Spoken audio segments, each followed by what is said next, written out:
Hey guys, got mad lockdown here, hence the hat. In today's video, I'm going to tell you all about the art of being productive under pressure, including my personal story, and the reason I'm making this video actually, turning a moment of stress into action. So as you know, I like to have fun and having a good laugh. Most of this channel is about music, but also I do veer into mindset videos and money as well, especially as I kind of do coach people.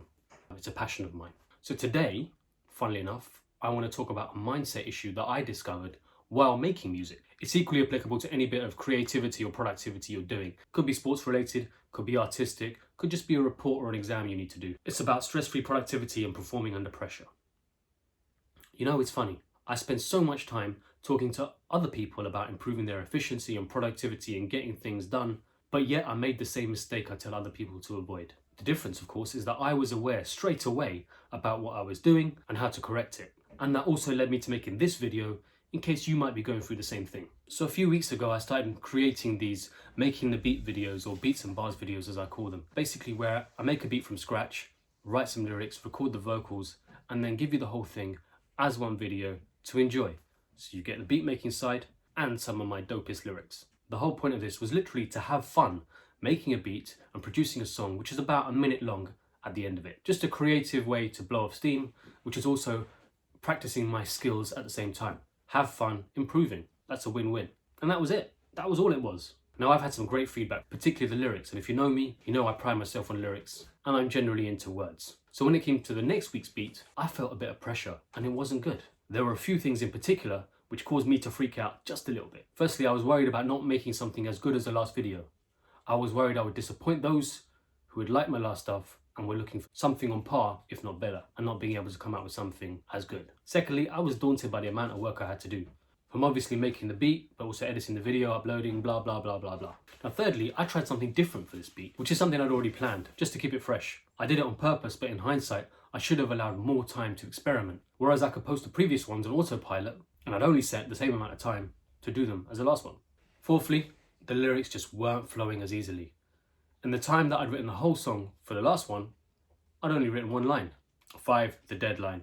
I've committed to uploading a certain amount of videos across my social media platforms, and I was worried I wasn't going to make it with a good enough video. And 6, probably the worst one, because I suddenly had this idea to make a mixtape. So I started thinking about how I could expand these tracks and do new things instead of trusting the process that I'd already optimized for success. Basically, I was no longer in the zone, and it kind of looked like I hadn't mastered the art of stress-free productivity. Now, because I work on being self-aware and I teach other people the tools of how to deal with this, I could do something about it. And I did 3 things. Number 1, I remembered why I was doing it. And that was purely to make those 1-minute songs and have fun creating. Simple. Unlike my other projects, I wasn't worried about release dates and PR campaigns. Now for you, so think about your why. Why are you doing it? This might be for qualification or promotion, or just for fun like me, and you're heaping too much pressure on. Secondly, I broke it down into little steps. Part of the headache for me was thinking about all the stuff I had to do, because in this particular video, I was going to use samples. So I had to source the samples, make the beat, write the song, edit the video, upload it. All of that was causing me tension. And I was worrying about all of this instead of switching off my conscious brain and just doing. So I literally took it one step at a time. I brought my focus back to the process. Simplifying the list of actions helped me to turn down the worry and turn up the activity. Thirdly, I said, so what? So what if people don't like it as much as the last one? I'll have another one the next week. I've done it before, I can do it again. I haven't peaked, I've got so much great work in me. I can't particularly control the response, but I can control the work rate. Dr. Dre said, when he's in the studio, he has no idea whether people out there are going to like it. All he can do is make the track. It's kind of like that. And that's it. Do what you can control and let the rest be. There was actually a 4th thing I did as well.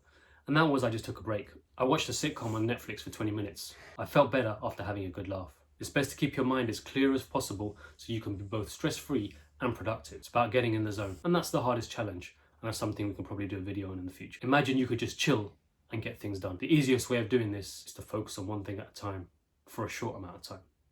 Funnily enough, that will be my book, which is coming out soon. But it's free, don't worry. I'm not selling you that.